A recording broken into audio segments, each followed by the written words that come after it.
Here's your 2026 guide auto layout part 2. In part 1, we recreated all of this from scratch. Now in part 2, we are going to do the same. We start with our boxes, we break it down and we recreate it. To start, we will start with the top one. We have 3 elements and then all of them have a text. So we have one element that comes from top to right, the other one groups them together. So if I break it down, it would be icon and text, one auto layout. And what you notice is we have this new badge. So we have a secondary auto layout. It's not as easy as just an icon and text. So we have an auto layout at the top, text at the bottom. So to break it further, we would need to group this one, which has a new badge, with another parent auto layout like this. Once we group them, we need to group them one more time with another auto layout, and we have to repeat that. Once we repeat that, we have now 3 auto layout boxes, and now we have to wrap another auto layout around them. So if we take a closer look, for a simple navigation bar that has just one extra new badge, we should have at least 4 layers of auto layout to wrap everything. Now if we move to the images here, we have the 2 elements with the favorite icon and the badge, and one auto layout at the top. And then we have to wrap everything with one big auto layout. So we would repeat the same pattern as we go, and then everything would be wrapped in another big auto layout container going from left to right. So this pattern gets repeated exactly at the bottom. So we have our text element at a chevron icon. These would get their own auto layout. After having the auto layout here, we would wrap again another container on top of that. Now as you can see, now we have one repeated pattern with the title, cards, and this would be repeated as we go. And we have the same exact pattern at the bottom. So if we simply take a look at that, is basically an icon and a text, which we have exactly at the top. So we broke down everything using simple boxes. Now let's just go ahead and recreate them using auto layout. So I went ahead and I imported these icons. They don't look the same as the Airbnb ones, but we just want to learn auto layout at this point. Let's start with the easiest one.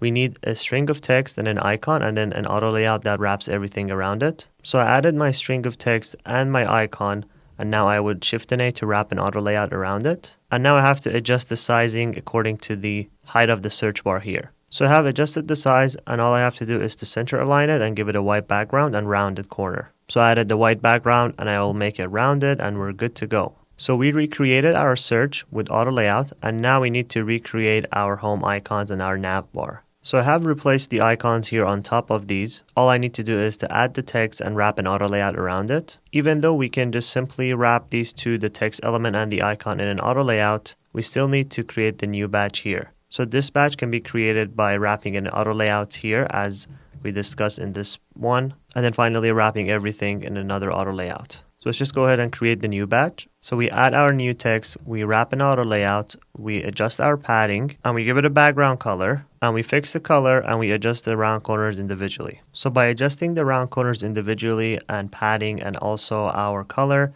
we now have our new badge created. So we would wrap this with this auto layout with the icon and then repeat that with the services icon as well. Now we will bring everything out and try to adjust them accordingly. So here we have the icon and the text. So this would be one auto layout. We already wrapped the auto layouts here at the top, so we would wrap another auto layout around them. But what you do notice is we have the text and the icon center aligned and the badge is added on the top right. So instead we have to group the text and the icon in one auto layout and then group them in another auto layout separately. So in order for us to make this center aligned, we would group the icon and the text in one auto layout and have our badge absolute position. So once we center align everything, we can have our badge being absolute position on the top right by clicking on the absolute icon and positioning it on the top right. Now we have everything recreated, and we need to just fix the colors as close as possible to the Airbnb branding. So since we have all of this fixed, the colors, what we need to do is to offset this a little bit. Since this is absolute positioning, it wouldn't really affect the auto layout, so we just have to manually offset it using our keyboard. By manually offsetting it using the keyboard,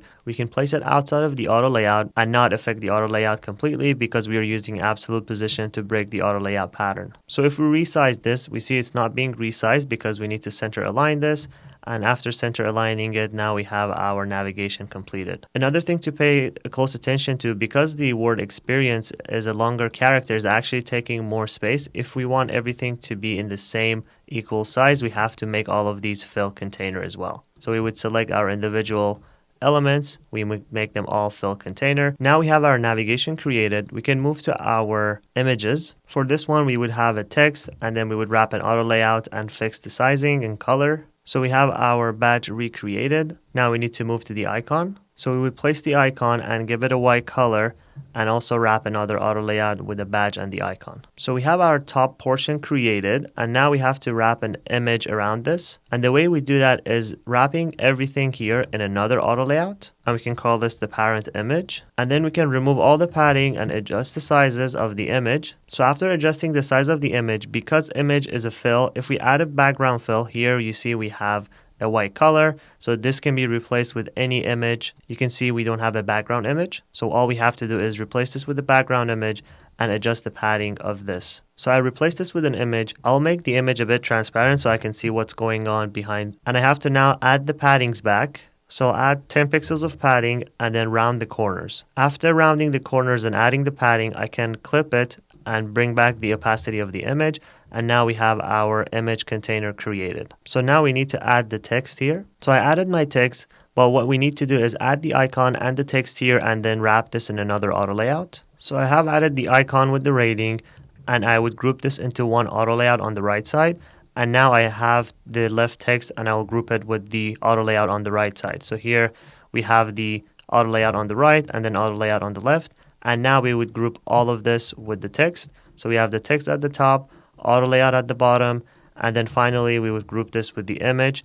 And now we have our pattern recreated. So after adjusting the spacing, we have our card created. All we need to do is wrap another auto layout around it and simply click the card and duplicating it multiple times. And after that, we could use replace content to replace the text of the cards in each of them. And then we can use another plugin or Figma AI to replace each of the images as well. Now we have all of this created, and as you can see, some of them have guest favorite in them, some of them do not. So I'm going to hide the guest favorite badge from some of them and also remove the padding around all of this container. I'm making sure all of them are aligned to the top right. Now all we have to do is to add the text with the icon and add it to the top. So I have added my icon and I'm going to wrap an auto layout around it and bring this on top of the cards that we just created. Since we have the same pattern created, we would group these into another auto layout and just duplicated it right at the bottom and just adjust the text and adjust the cards here. Since we have our containers created, we can now move to the icons here at the bottom. So I went ahead and I recreated this icon and repeated it multiple times. All I have to do is update the text and replace the icon here at the top. So I have my navigation bar recreated. I have to just add a dot here in the same way that I added the badge here with the absolute positioning. So I'll go ahead and recreate a circle, make it round corner, get the color, paste it here, make it absolute positioning, and move it and offset it to the top right. And now I can simply grab all of them, wrap an auto layout around them, and all of them would resize by adding a fill container to the child elements. So we have our bottom nav created. What you notice is the bottom nav is sticky, so that means all of this would be scrollable. So we have to move the bottom nav here and make it fixed position. Also, prices included all fees is also a sticky element here. So let's just go ahead and recreate that. So I recreated this prices include all fees the same way I recreated all of them using auto layout. And now we have to group all of them into one big auto layout. Well, before we do that, we have to group the top one because this is the top nav, this is the scrollable portion, and this is the sticky one at the bottom. So let's just go ahead and do that.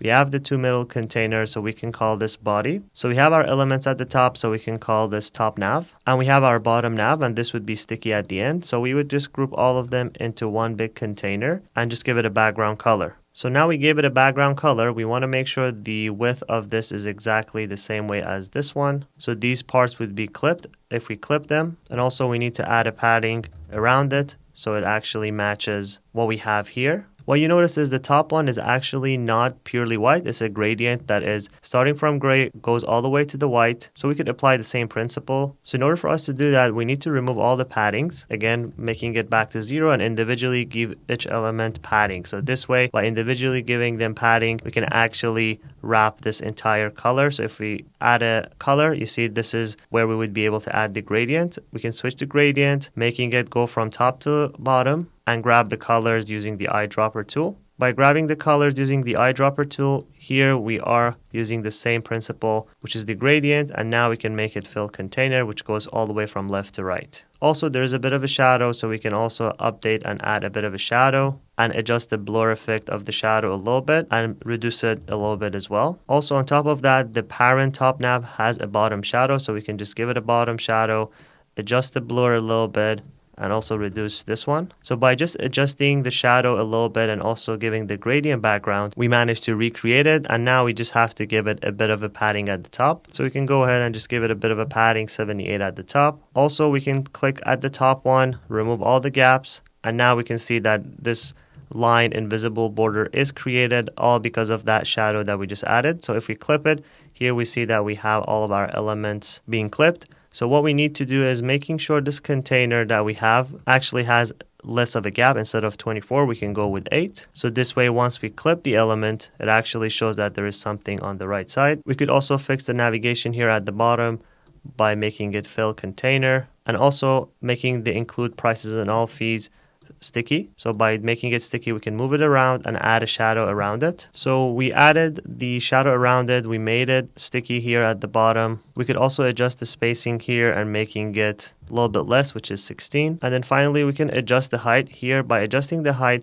we need to make sure that this is sticky too by putting it into absolute position and adjusting it at the bottom. So by making it sticky, now we can increase the height and add a background color, and also add a border top. By adding a border top and a background color, now we have our bottom nav created. So if we clip it, we can now actually recreate it, all of this. Here we can adjust the spacing a little bit more, making it like less. And we have our Airbnb app recreated, except these ugly icons.